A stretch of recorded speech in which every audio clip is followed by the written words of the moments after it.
Shalom à tous, que Dieu vous bénisse.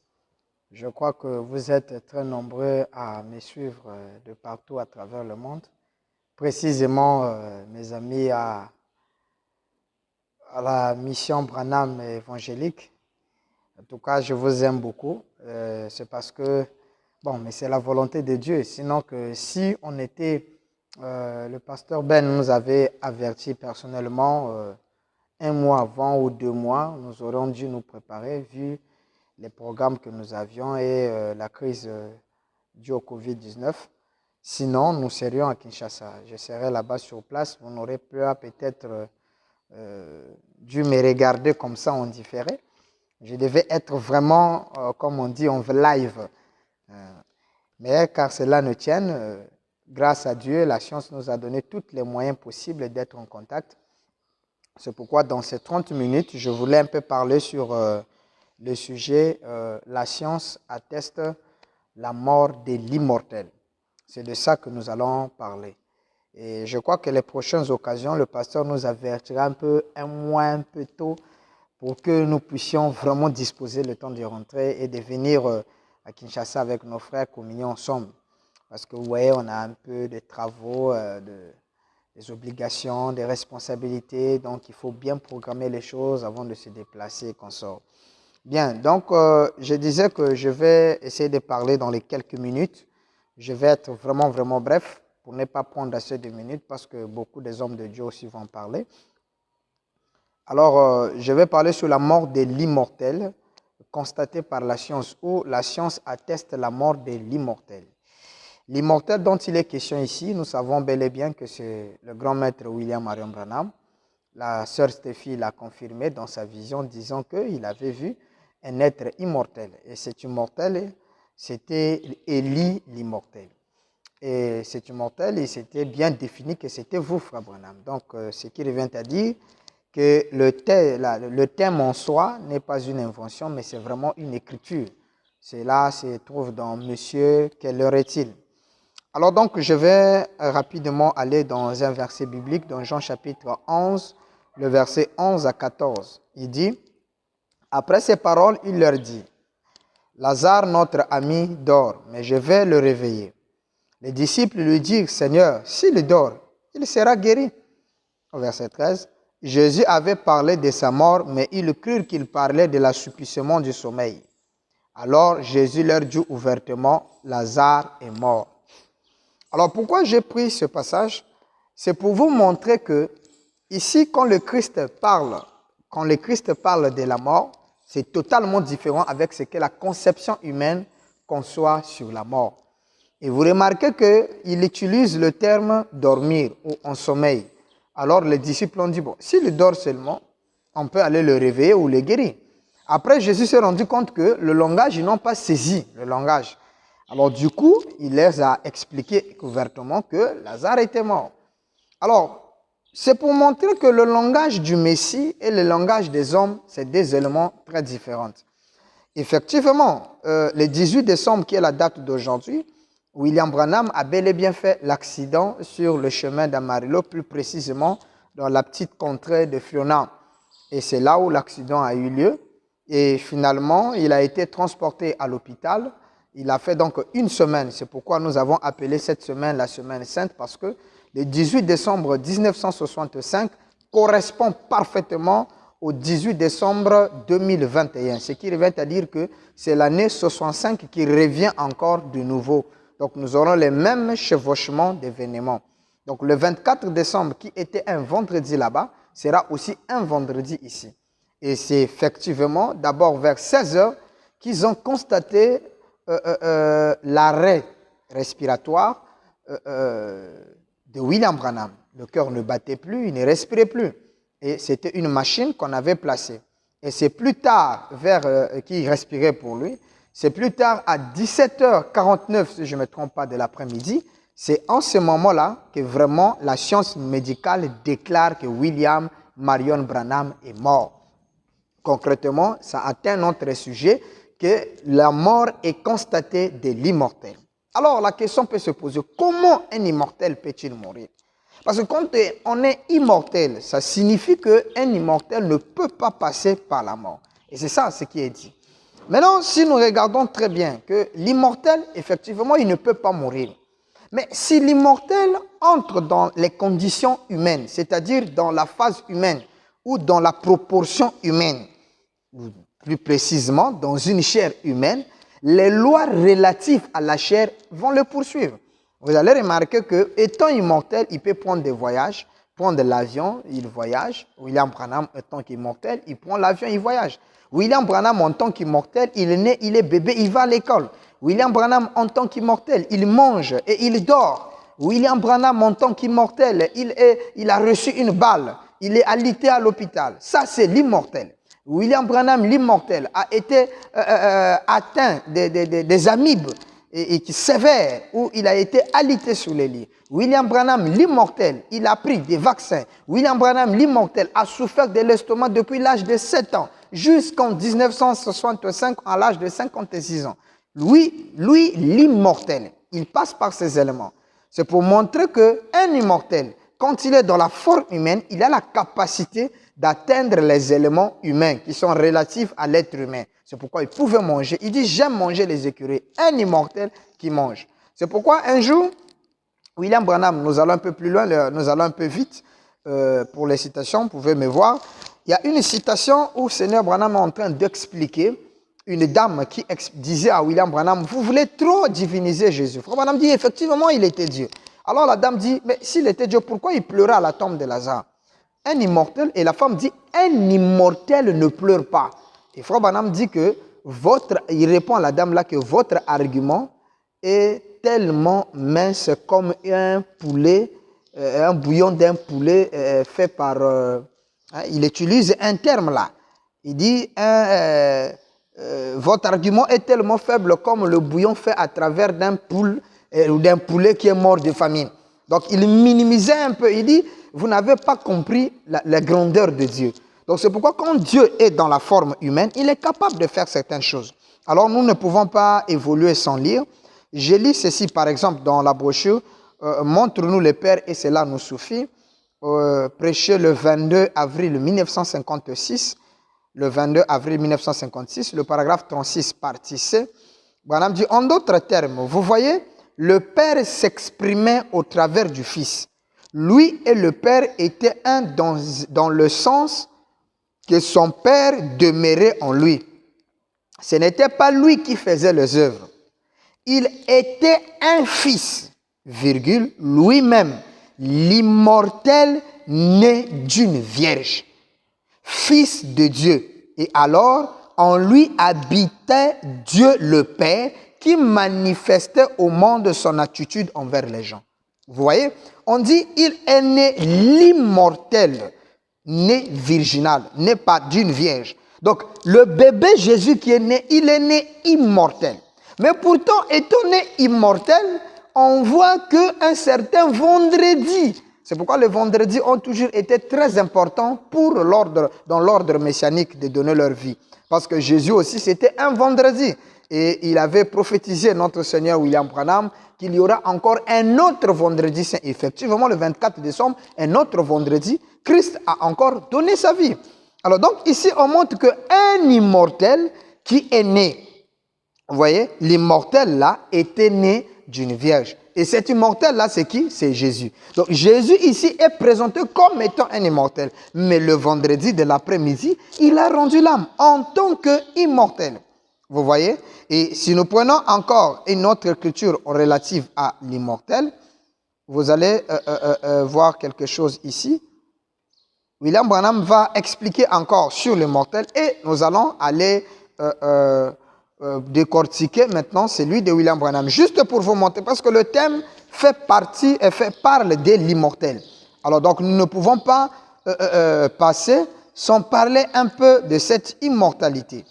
Il dit encore ceci. Voilà, la citation même que je parlais là, je viens de le retrouver. Bon, mais prenons celui-ci. Dans Combattre ardemment pour la foi, je suis prêché le 23 janvier 1955, le 14e paragraphe, je prends juste le parti B, il dit « Il s'est simplement dépouillé et est descendu afin de vous sauver, vous et moi. de nous guérir, vous et moi. Le grand médecin, le Dieu du ciel, l'immortel, il s'est revêtu de la chair afin d'ancrer la maladie dans son propre corps pour ôter notre maladie. On ignore toujours cela, dit William Branham. On ignore toujours cela. L'immortel lui-même, il s'est revêtu de la chair afin d'ancrer la maladie dans son propre corps pour ôter notre maladie. Mais Branham dit, on ignore toujours cela. Donc, l'immortel est capable d'absorber la maladie, d'absorber les éléments qui peuvent même la mort, qui peut lui amener à la mort. Dit William Branham, il nous explique ici qu'il a porté la mort. Et si nous regardons encore ici, dans le fou de Gadara, le paragraphe est là, vous pouvez lire ça à la maison, le fou de Gadara du 20 juillet 54, 33e paragraphe jusqu'au paragraphe 36, alors même jusqu'à 37. Vous allez voir cela. Alors, donc, nous comprenons que l'immortel peut en lui posséder, peut passer par la mort. Et le Christ en est un témoin vivant. Comme il est dit dans le lieu d'adoration que nous connaissons tous, le paragraphe 35, il était l'ombre des choses à venir. Il était en train de montrer ce qui devait être fait au temps de la fin. Et c'est exactement ce qui a été fait. Alors, si nous rentrons maintenant directement avec William Branham, alors quand Frère Branham arrive, il y a un mystère. On dit que un grand mystère autour de la mort de William Branham. Certes, la science médicale dit qu'il est mort. Parce que dans la médecine, quand quelqu'un cesse de respirer totalement, la personne est partie, il est mort. Mais il y a un élément très très important. D'abord, lisons d'abord Frère Branham lui-même avant de mourir, qu'est-ce qu'il dit? Avant d'arriver dans cet événement, dans la brochure, allez dire à mes disciples. Je vais d'abord lire allez dire à mes disciples et je lirai le sans confus. J'espère que vous êtes en train de me suivre attentivement. Parce que c'est très, très important que nous puissions découvrir ces éléments. Écoutez. Il dit, le message est merveilleux. Je vous assure, le message est merveilleux. Et il nous manque vraiment de temps de tout déballer. Mais comme je l'ai dit, nous aurons l'occasion d'être à Kinshasa pour au mieux parler les jours à venir. Donc, allez dire à mes disciples du 5 avril 53, 291. Pour mes amis qui comprennent pas le français belge. Bon, donc, pour mes frères qui sont en RDC, je dirais c'est le paragraphe 291 à 292 et 291 et 282 pour les francophones, pour les Français. Bon, tout le monde en parle français, mais pour nos amis, parce que quand on parle 291, certains ne peuvent pas comprendre. C'est pourquoi je dis 291 à 292, prêché le 5 avril 53. William Branham dit, même mon frère, alors que la mort est en train de m'écraser d'un côté, la vie est en train de se renouveler de l'autre côté. Nous savons bel et bien, ça c'est Frère Branham qui parle. Il dit, la mort est en train de m'écraser d'un côté, mais la vie aussi est en train de m'écraser d'un côté. Alors, nous voyons qu'il y a deux éléments qui font leur chemin ensemble. C'est pourquoi quand Frère Branham va mourir, nous allons remarquer beaucoup d'éléments très, très, très mystérieux. Regardez, ici il dit la mort frappe. Certes, beaucoup de gens ne croient pas que William Branham est mort. Et il a cité lui-même que un jour je mourrai physiquement, je serai physiquement mort. Je crois que c'est dans le prophète Élisée où il est dit. Maintenant, regardez le mystère ici, c'est qu'il dit, de ce côté-ci, la mort est en train de m'écraser, et de ce côté-ci, la vie est en train d'être renouvelée. Donc, ce qui est écrasé par la mort, la vie est en train de la restaurer. Il dit, c'est vrai. Et l'un de ces jours, vous vous tiendrez tous ici au cimetière où vous aurez arrangé cela. Et si je meurs avant que Jésus vienne, ils vont chanter « Crois seulement ». Toutes choses sont possibles, crois seulement. Il y a beaucoup de choses à parler sur ces cantiques, mais le temps est parti. Il dit, 292, 292, « Lorsque vous entendez les gens dire, il est mort. » Donc, quand la science médicale me dit, Pasteur Bill, Pasteur Ben, les adorateurs, William Marion Branham est mort, Frère Branham dit, et qu'ils vont ensuite répandre des mottes de terre sur le cercueil, Branham dit, je ne suis pas mort. Je vis encore parce qu'il vit. Donc, quand Frère Branham, nous allons entendre que William Branham est mort, Frère Branham me dit que vous là, il dit, vous les croyants, il dit, ne croyez pas ça. Il dit, je vis encore. Donc, la mort de William Branham, s'il faut rester sur cette écriture, je crois qu'il y en a beaucoup qui parlent de ces citations. Ce genre de citations, il y en a très beaucoup. Frère Branham dit, quand je veux mourir, il ne refuse pas qu'il va mourir. Mais quand les gens vont dire que... C'est-à-dire qu'il ne refuse pas que les gens vont le dire. Il dit, quand les gens vont déclarer que moi, Branham, je suis mort, il dit, nous les croyants, il dit, je vis encore. Donc, il sera vivant, combien mort? La science dit, le monsieur là est mort. Mais nous les croyants, quand on vient, on dit, il est immortel, le monsieur là n'est pas mort, il est vivant. Certes qu'on va le trimballer. Il a dit, Billy Paul, un jour, tu verras le cercueil en train d'être... C'est là où tu reconnaîtras que papa est parti en ce jour-là. Tu vas regretter. Certes, on a vu, Frère Branham est mort. On l'a mis dans le cercueil. Le grand Bill est parti.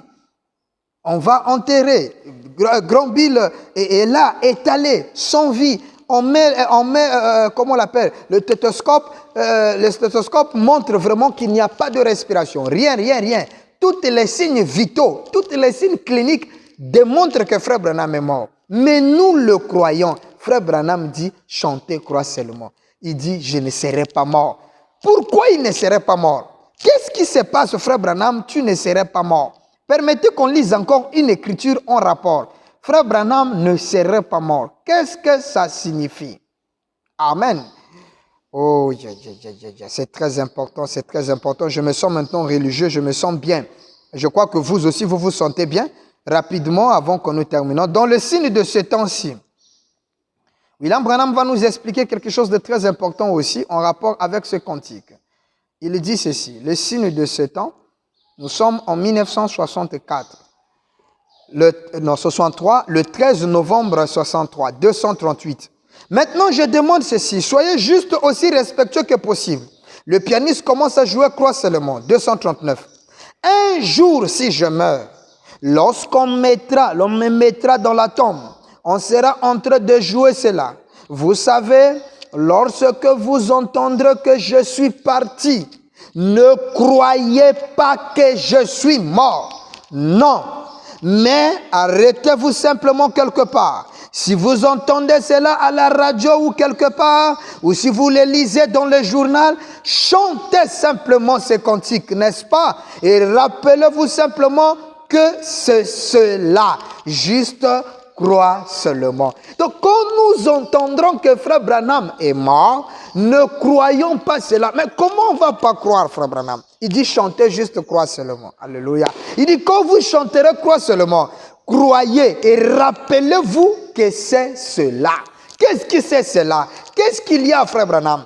Mais la science a dit que Frère Branham est mort. Les incrédules sont venus, ils ont dit, le gars que vous avez déclaré immortel, il est mort. Nous les croyons, nous savons, nous voyons humainement parlant, comme le langage de Jésus, il est vraiment mort. Mais le Messie dit, il n'est pas mort, il dort. Mais qu'est-ce que c'est?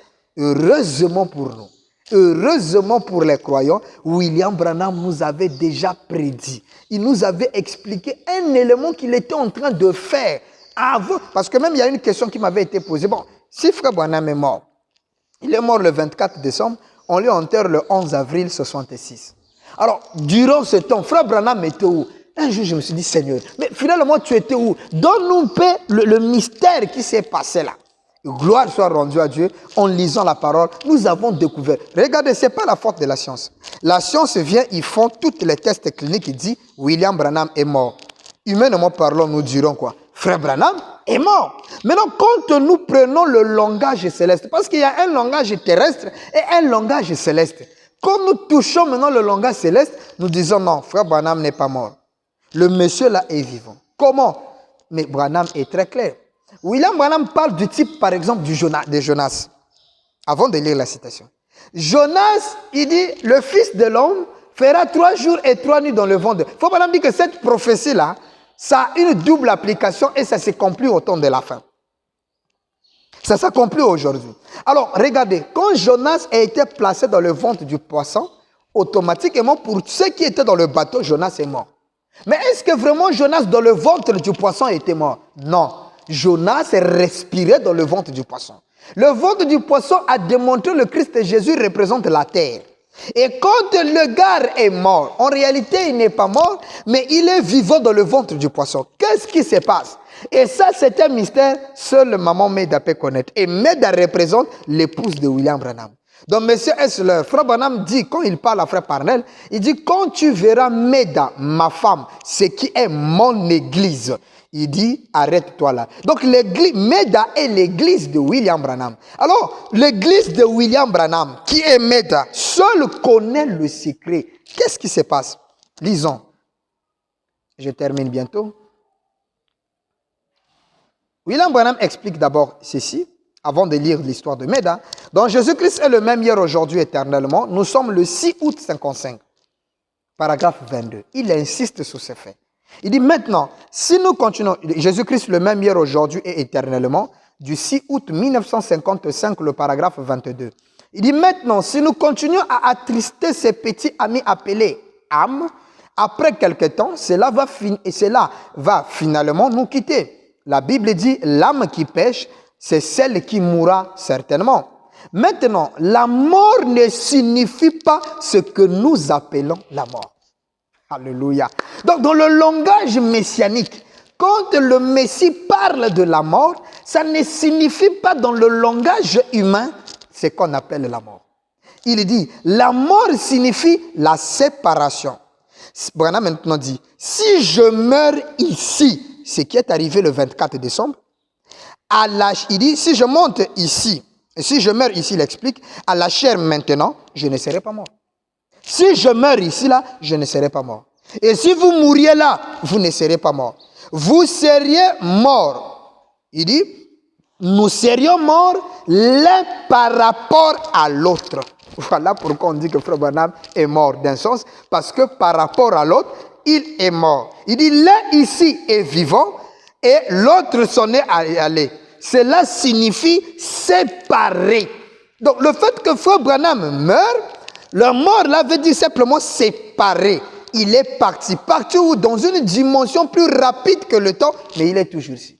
Parce que dans Hébreux chapitre 7, Frère Branham dit Dieu n'a jamais quitté la terre. Il est toujours ici. Mais il rentre dans une dimension plus rapide que le nôtre. Donc c'est pourquoi Frère Branham dit, mourir là ne signifie pas mort, comme nous le pensons, mais c'est juste une séparation. Il quitte un état à un autre. Alors rentrons dans l'histoire de Maman Meda. D'abord, nous prenons par ta parole. Par ta parole, nous prenons celui du 28 septembre 1951, le paragraphe 17. Bon, c'est un long paragraphe, mais je lis juste les strophes. Je prends la partie B. Mais quand cela vient sur base de la volonté parfaite de Dieu, cela descend simplement et parfois je suis hors de moi pendant environ 2 heures. Ensuite, il envoie dans une autre partie du pays et divers endroits. Et c'est bien parfait à chaque coup. Frère Branham est là, mais il se retrouve ailleurs en divers endroits pendant près de 2 heures. Le gars est là. Et quand on descend à la partie C, il dit, mais quand c'est lui, il explique la vision, mais quand c'est lui qui me fait entrer là-dedans, j'y reste simplement jusqu'à ce que ce soit terminé. Ma femme Meda, qui est assise présentement, sait que parfois on est là pendant peut-être 2 heures sans souffle. Branham, pendant 2 heures, ils sont là avec Meda. Et Branham dit, sans souffle, vous ne pouvez pas, votre cœur bat, mais sans souffle. Vous voyez, c'est alors que vous entrez dans un autre monde. Frère Branham reste là 2 heures sans souffle. Le cœur bat, mais 2 heures sans souffle. Et sans souffle là, et ça veut dire qu'il ne respire plus. Et quand nous lisons l'histoire de Pérégrine dans les Actes du Prophète, il dit que la science médicale avait déclaré que Frère Branham a cessé de respirer.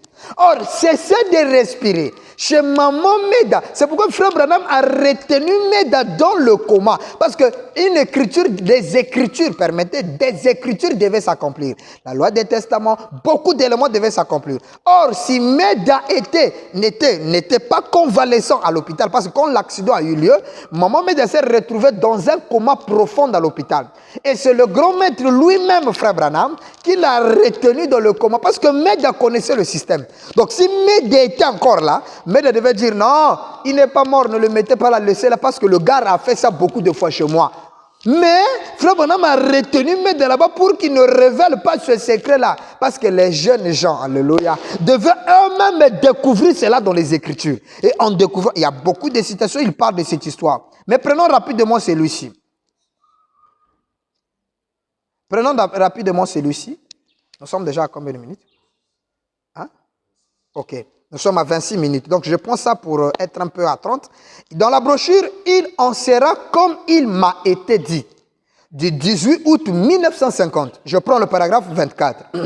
Donc, la brochure, il en sera comme il m'a été dit. Prêché à Cleveland, en Ohio, en États-Unis, le 18 août 1950, le paragraphe 24. William Branham dit ceci. Maintenant, venons-en vite à une vision. Il ouvre les guillemets, je vous avais dit que je vous la rencontrerai ce soir. Je vais juste prendre environ 15 minutes de plus si possible. Cela est arrivé il y a 2 ans. J'étais dans ma chambre juste après une grande réunion. Je vis une région montagneuse rocheuse. Tout était aussi naturel, tout aussi naturel. Ce n'est pas ce que vous avez eu eh bien, ce n'est pas un songe, ami. Un songe est un songe. Une vision est quelque chose que vous regardez comme je vous vois maintenant, même comme vous me voyez. Maintenant, Branham dit, parfois, je me tiens juste comme ceci. Je peux être assise dans ma chambre en train de parler à ma famille. Puis, je m'éloigne complètement. Je suis parti pour 1h30 ou 2 heures. Je reste assis, tout à fait immobile, sans aucun souffle. Branham dit, c'est ce que la médecine n'arrive pas à comprendre. C'est pourquoi la science médicale dit, Frère Branham est mort. Mais les véritables croyants savent que ça c'est une vision. C'est une grande vision que Frère Branham est en train de passer là. Branham dit, la science ne le connaît pas. C'est pourquoi la science dit, un monsieur qui ne respire pas. Non. Ça veut dire que le monsieur là est mort. Mais nous là, quand nous on vient, on regarde, on dit, le gars là n'est pas vraiment mort. Il rentre dans le mystère de la vision. Branham dit, c'est ce que la médecine n'arrive pas à comprendre. Quand il n'y a même aucun souffle, vous pouvez placer un appareil aussi efficace que vous aimeriez placer à mon nez. Aucun souffle. Il dit aucun souffle. Mais dit-on, mais ma respiration, mon cœur bat tout bonnement. Mais ils ne comprennent pas cela. Je suis parti dans un autre région, dans un autre monde. Et une fois revenu à vous, vous avez exactement ce que Dieu avait dit. Donc, vous voyez ici, Frère Branham dit sans souffle. Il reste là, immobile, sans souffle. La science met tous les appareils. Il confirme que le monsieur là ne respire plus. Il est parti. Et Frère Branham dit, effectivement, je suis parti dans un autre monde. Frère Branham voyage dans un autre monde tout en cessant de respirer. Voilà encore un mystère qui nous fait comprendre que Frère Branham, quand il est allé là, il est juste allé dans... Vous remarquez que je dirais que ce sont des exercices de la grande chose qui devait arriver le 24 décembre. Que Frère Branham était en train de passer 2 heures, 1 heure, quelques minutes, il est en train de passer. Et jusqu'à ce qu'il arrive à le faire pendant près d'1 semaine. Et quand il le fait, c'est pour accomplir quelque chose. Parce que, car cela n'en tienne, William Branham est bel et bien sorti de là. Parce que le corps là ne pouvait pas accepter la corruption. C'est impossible. Ça, c'est dans un autre détail, nous expliquons. Donc, quand la science médicale, pour terminer, quand la science médicale dit que William Branham est mort, nous les croyons, nous disons qu'il n'est pas mort. Et nous démontrons la science que notre monsieur, le fait qu'il cesse de respirer ne veut pas dire qu'il est mort. Mais ça veut tout simplement montrer qu'il a voyagé dans un autre monde pour une mission certaine, dont lui seul, le grand Bill, connaît la portée de cela. Mais si nous pouvons prendre le songe, par exemple la vision des frères Don Parnell, il explique que dans l'autre monde, frère Branham était en train d'enseigner le mystère des corps. Il était en train d'en prendre beaucoup de choses aux êtres qui étaient de l'autre côté de la rive, ou de l'autre côté dans cette dimension ou dans ce monde-là. Alors donc, pour conclure, je dirais, oui, la science a confirmé la mort de William Branham, mais c'était l'immortel qui était là. Il n'était pas mort, il était dans ce qu'on appelle la grande vision. C'est différent de toutes les visions qui peuvent apparaître. Vous allez voir que dans d'autres cieux, frère Branham explique une vision, vous êtes là, un tableau s'ouvre à vous et vous vous retrouvez et vous êtes en train de voir ce qui se passe. Mais là, c'est une autre sorte de vision où la respiration est bloquée. Et c'est ce qui exactement s'est déroulé lors de ce qu'on appelle la mort de William Branham. Et bel et bien, l'immortel était là. Il est immortel. C'est pourquoi vous allez remarquer que, étant immortel, le monsieur qui a lité là, les os qui étaient brisés, tous les os se sont ressoudés.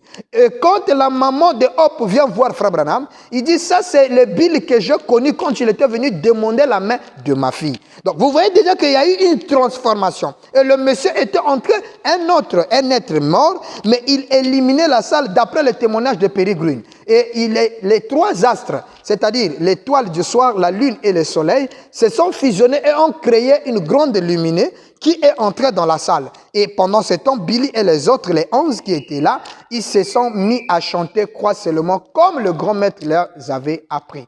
Donc William Marion Branham, l'immortel qui était alité là, que la science a dit qu'il est mort, n'imputez pas tort à la science. Effectivement, il était mort dans le langage humain, mais dans le langage céleste, William Branham est immortel, il n'est pas mort, il est vivant au siècle des siècles.